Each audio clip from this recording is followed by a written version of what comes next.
Senator. Salamat, Bombo Justin. Masanto siya kabuwasan pa ba? Ngaram, Pag Senator. ngaram. Masanto siya ngaram. At si kayo na amin. Sa lahat po ng ating mga tagapanood at tagapakinig sa Bombo Radyo Dagupan.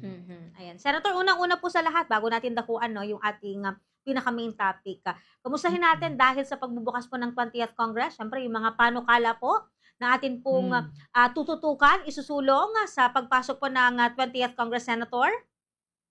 Excited po ako at ang opisina ko, Bombo Justin, isulong yung mga panukalang batas, priority legislative agenda, lalo na para sa ating mga manggagawa, mga senior citizens, at mga kabataan din. So, kasama na po doon yung legislated national daily wage increase bill, tapos yun pong universal social pension, and yung power bill o protektadong online workers, at saka yung mga riders and raketeras bill, at marami pa pong iba. Ayan, Senator, for sure, marami po yung mga kababayan natin na interesado, especially yung mga kapwa po natin magagawa. Kasi diba sa 19th Congress, akala natin may papasa sa huling minuto yung 200 pesos po, no, na wage increase sa mga manggagawang Pilipino. Kayo po, ano po yung mga ipapanukala o may mga petition po ba kayo na i-file this 20th Congress regarding po this matter? Opo, Bombo Justin. In fact, unang-una na sa nirefile namin ngayong linggo dito sa Senado ay yung bill para itaas by 200 pesos yung legislated minimum wage.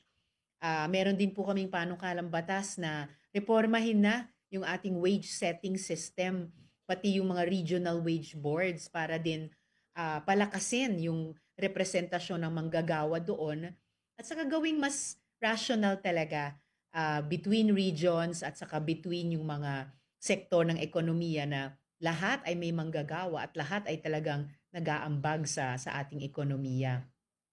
Senator, may iba po tayo ng konti dahil nung nakalipas po na araw yung pagsasampa po ninyo ng kaso sa National Bureau of Investigation laban dito po kay alias Rene.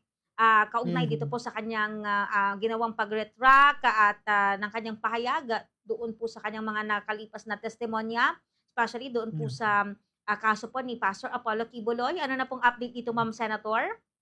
Well, kafa-file ko ng reklamong iyan, Bombo Justin, nitong Miyerkules, para malaman sino-sino ba ang mga grupo at tao sa likod ng video na iyan ni Michael o ni alias Rene. At kasama na po sa reklamo yung mga vloggers, mga 100 nila, kasama sina Crisette Chu, Jay Sonza, Sas Sasot, Trixie Cruz Angeles, at Banat Bay at ilan pa na nagkalat at nagdagdag pa sa video na iyan na Bombo Justin, panay kasinungalingan ang laman at pinakamasahol siguro, in-expose sa dagdag na panganib yung iba pang mga witnesses at pati yung mga staff ko at pag-atake sa Senado mismo. So, hiniling ko po sa NBI ang pag-alam sa lahat ng ito at pati din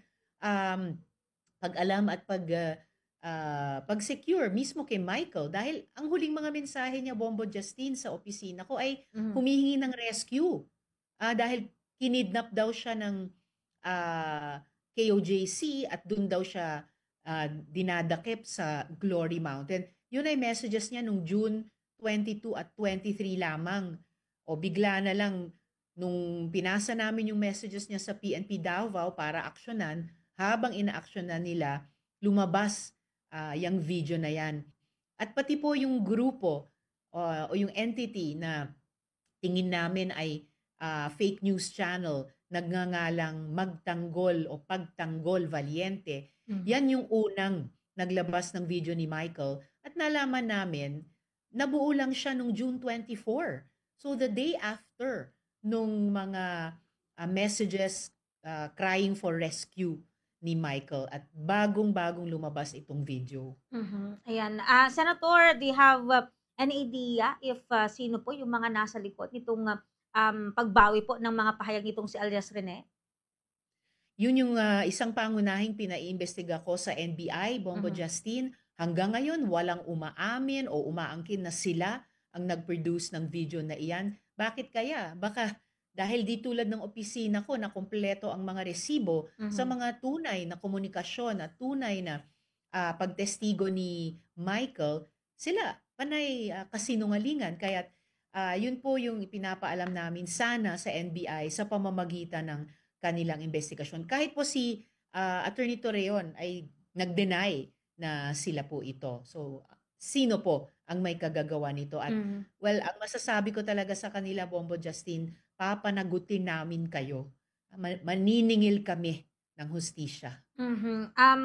Senator, do you think makakaapekto kung ano man pa yung mga susunod na magiging pahayag, if ever there's any, nitong si alias Rene? Kasi siyempre, nauna na parang urong-sulong siya doon po sa kanyang mga nagiging statement o pahayag, Senator.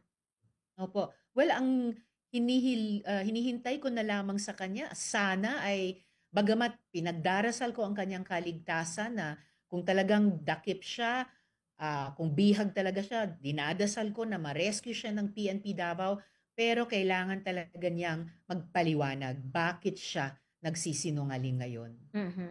Senator, may iba tayo ng ibang usapin ano, at tungkol naman dito sa kasi nagbukas na yung 20th Congress, yung pagiging minority and majority po nitong mga senador po ngayon.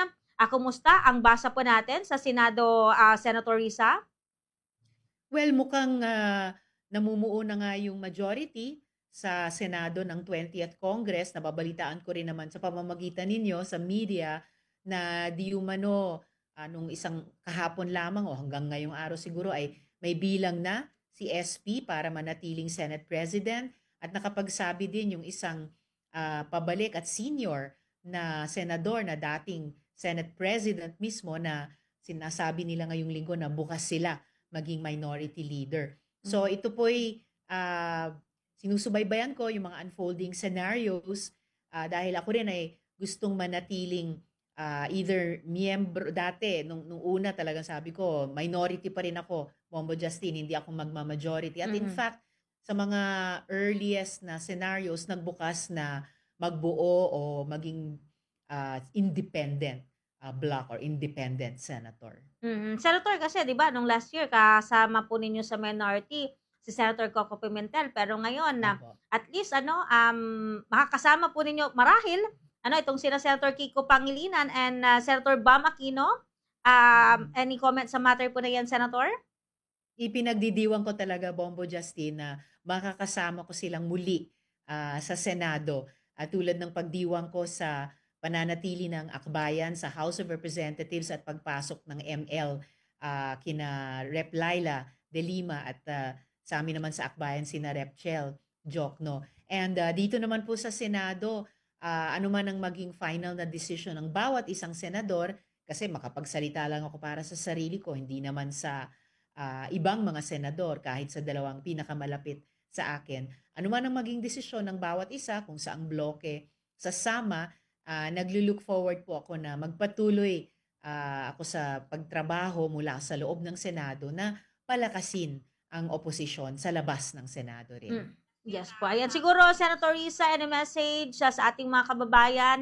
Lalo na no sa mga syempre marami pong mga kababaihan na ano dito po sa Opo. ating bansang Pilipinas ang naniniwala, tumitindig at syempre umaasa sa isang Senator Risa Hontiveros na makabuo syempre lalo pa ng mga panukala at mga batas na may kaugnayan po sa atin pong mga kababaihan. Go ahead po, Senator.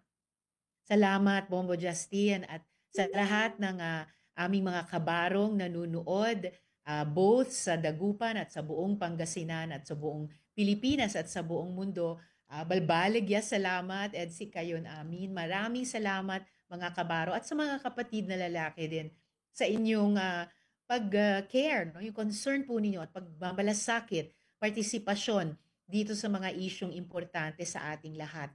Ito man ay tungkol sa katotohanan, lalo na sa mga Senate investigations at paghanap ng hustisya para sa mga biktima, whether ni Apollo Quiboloy or ng iba pang ng abuso sa kanila.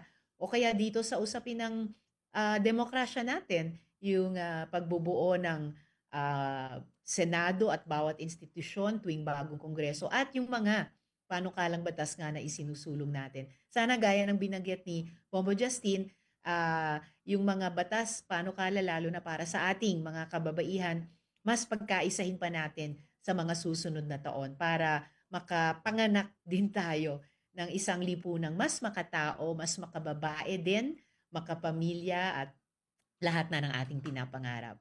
So, balbalig salamat, Bombo Justin. Ayan. Maraming salamat po, Senator Risa Hontiveros. Ingat and God bless po. Ingat. God bless you.